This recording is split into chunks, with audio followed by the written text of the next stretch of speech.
السلام عليكم. ابني لسه متجوز من 4 شهور، ومراته بتاخد حاجات من شقتها لبيت اهلها.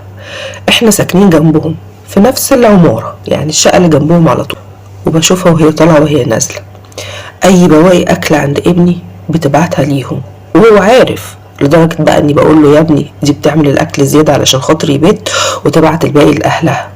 فبيقول لي عادي يا امي، اهلها ناس على قد حالهم واحنا ربنا موسعها علينا.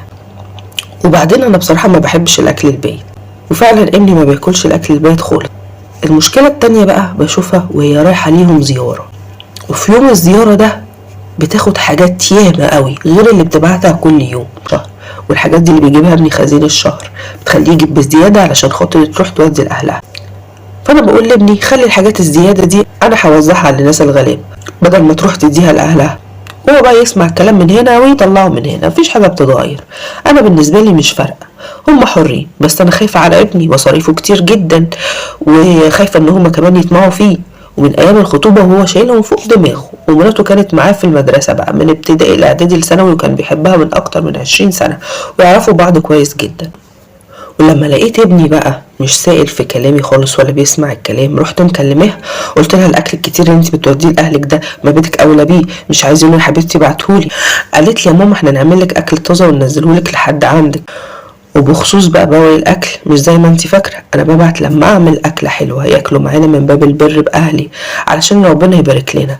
وانت مش غريبه وعارفه ظروف بيت بابا عامل ازاي. وطبعا ما قدرتش ارد لان ابني بيزعل، ولو قلت له حاجه عليها انا متاكده ان هو هيزعل. بس هي كلامها مش مظبوط، هي بتقولي الاكل الحلو ببعته، لكن هي كل يوم بتبعت لهم اكل. انا كل اللي همي المصاريف اللي بيصرفها ابني والاكل اللي بيجيبه زياده عن اللزوم عشان يتبقى منه وتروح توديه لاهلها. انا عايزه بقى رايكم في تصرفات مرات ابني، هل ده صح؟ بص يا ست الكل، طالما ابنك عارف هي بتعمل ايه فمالكيش حق ان انت تتدخلي، ده اولا.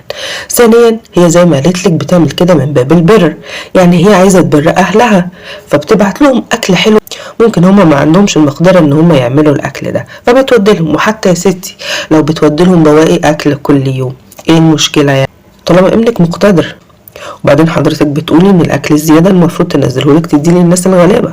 طب ما هو الاقربون اولى بالمعروف يا ست الكل، ما هم اولى بالاكل ده. يا ريت حضرتك ما تتدخليش في موضوع زي كده علشان ما تجرحيش البنت، وانت عارفه وبتقولي ان انتوا عارفينهم من اكتر من 20 سنه وعارفه ان ظروفهم الماديه مش احسن حاجه يعني، فسيبيها تبر اهلها طالما بتعمل كده وجوزها عارف مش من ورا جوزها فتمام. فريحي دماغك بقى ومتكلميش في الموضوع ده تاني، وبالذات مع مرات ابنك عشان ما تجرحهاش. مستني اعرف رايكم في التعليقات، واستنوني ان شاء الله في مشكله جديده الحلقه الجايه. سلام عليكم.